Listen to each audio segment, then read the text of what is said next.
I want to introduce you to a gentleman that I met for the first time. It's been about a year ago, hasn't it, Tim? It was. Welcome back. Nice to see you, Dan. Welcome back. This is Tim Miller. He is a publisher that does something that no one else in the world of publishing does.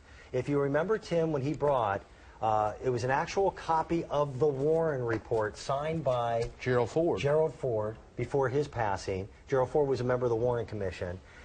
That sold out several times that you and I had a chance to present it.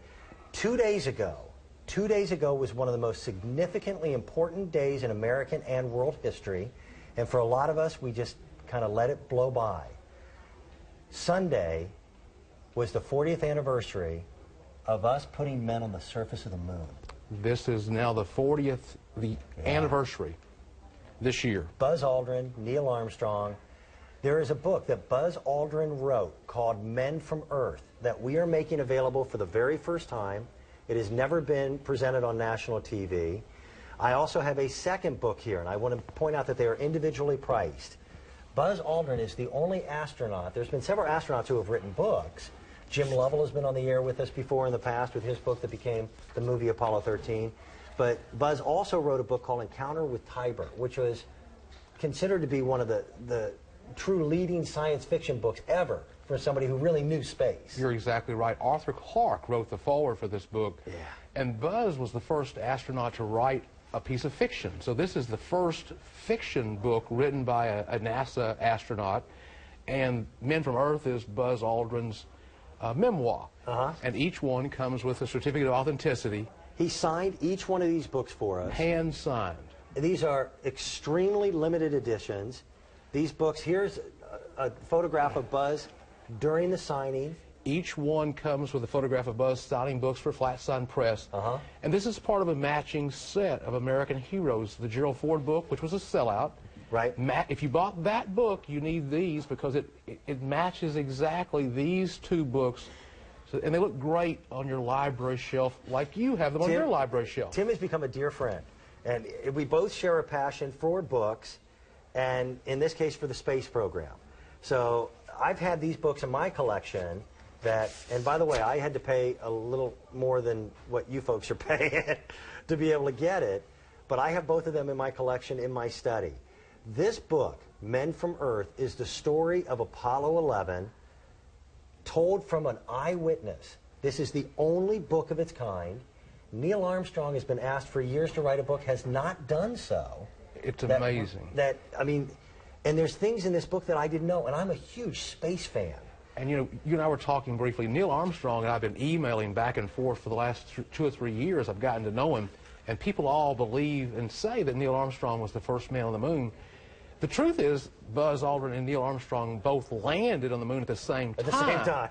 Now what people don't know is that Buzz Aldrin was actually the commander of that flight. Exactly. Buzz Aldrin was in charge of that mission. So how is it that Neil Armstrong got to be the first guy to put a footprint on the moon? Neil was closest to the door.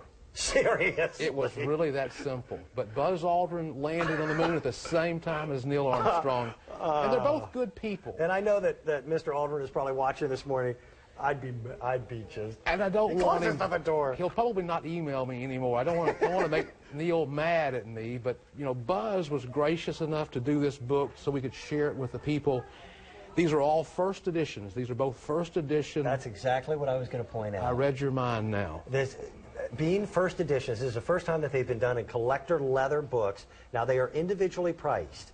This is a story, again, of Apollo 13, but even more importantly, it's a story of an American hero, Buzz Aldrin, and his life.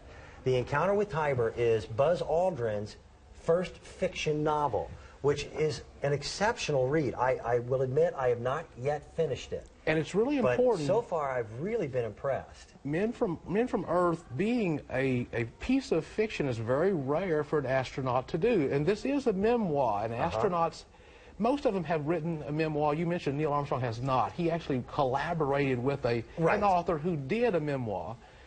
But really rare is this piece of fiction because rarely do you get to see inside someone's creative mind who is an astronaut, who went to the moon, and they had that imagination to write with a flair somewhat. This is what I love. If we go back 50 years ago, and for some of you who are listening right now to the sound of Tim's voice and my voice, 50 years ago doesn't seem that long ago. 50 years ago, what was science fiction has become human history. We didn't have cell phones at this time, or microwave. Microwave technology and cell phone technology came because of these men. The computers that were on the Apollo 11 mission, the laptop computer that you're carrying in your briefcase and the one that I've got, and these are not top-of-the-line computers, are over 1,000 times more powerful.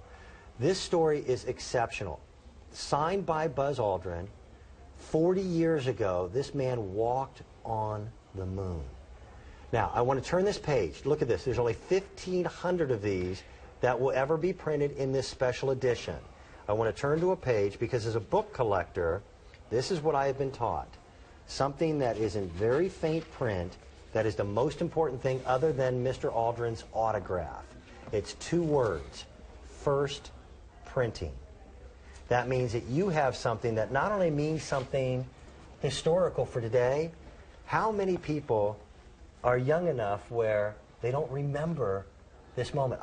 Black and white, 13-inch TV, my family gathered around it, watching incredibly bad television as far as production value, but the most exciting moment I have ever remember in TV history was them coming down that stairway or that ladder and touching the moon. It was the largest, most popular watched moment in American history. The largest size headline in the New York Times. It was and still remains the biggest step of all mankind, and America did it.